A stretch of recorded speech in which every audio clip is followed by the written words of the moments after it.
All right, let's jump right in. Today we're talking about a threat that's targeting the entire global financial system.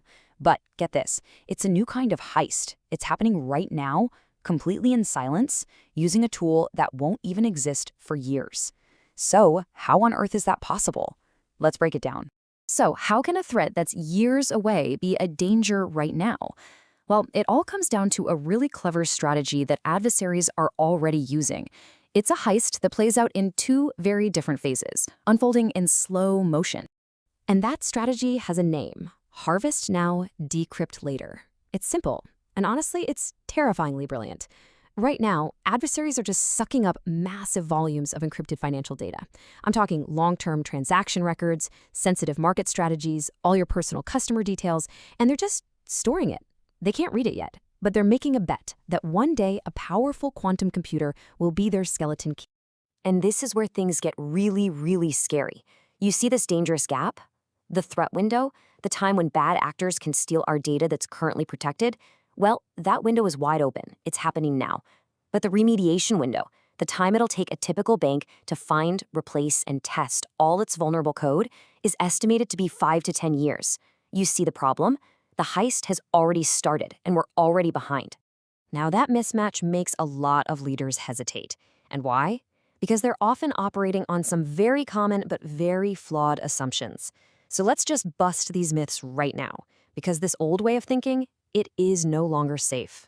So myth number one is that this is some far-off sci-fi problem we can just deal with later. But the reality is, the urgency has nothing to do with predicting when a quantum computer will arrive. Not really. The real urgency is driven by the insane complexity of the migration we need to do right now.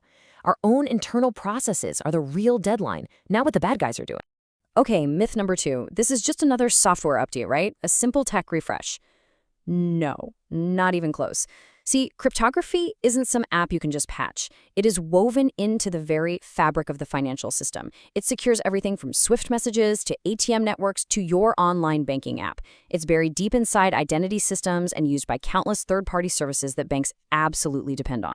And the last big myth, that it's somehow safer to wait, for the standards to be absolutely perfect. Here's the thing.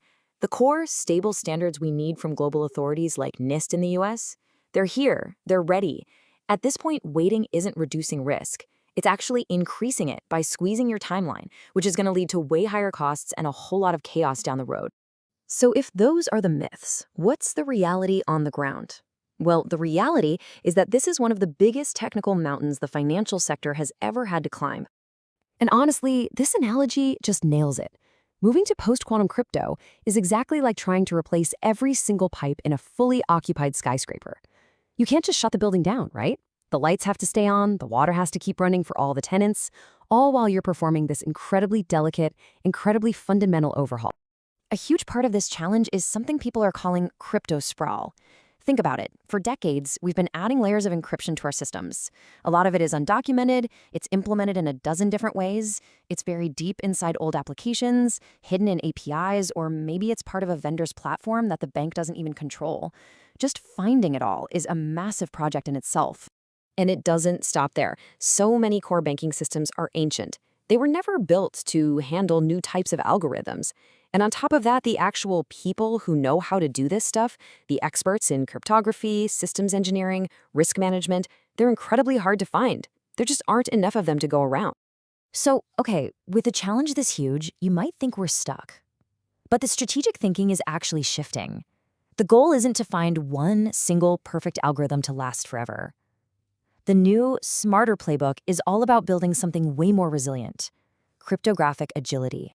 This quote really just says it all. The ultimate goal is to build your systems so that you can swap out a cryptographic algorithm as easily as you change a light bulb, without having to tear down the entire house to do it.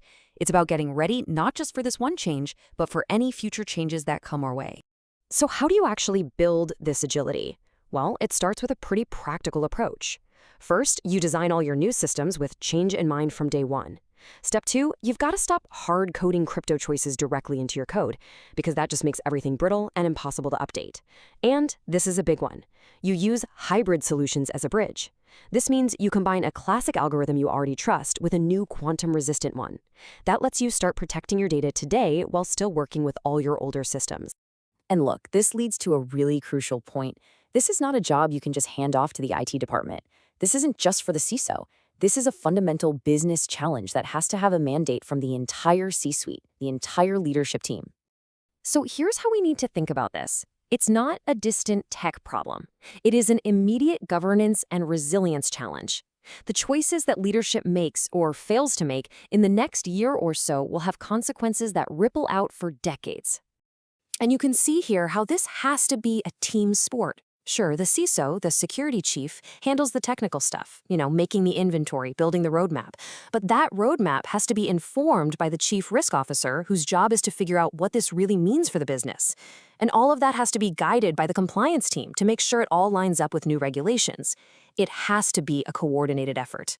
So at the end of the day, it all comes down to this. The debate over if this is a real problem, that's over. The only question left for leaders in finance is how.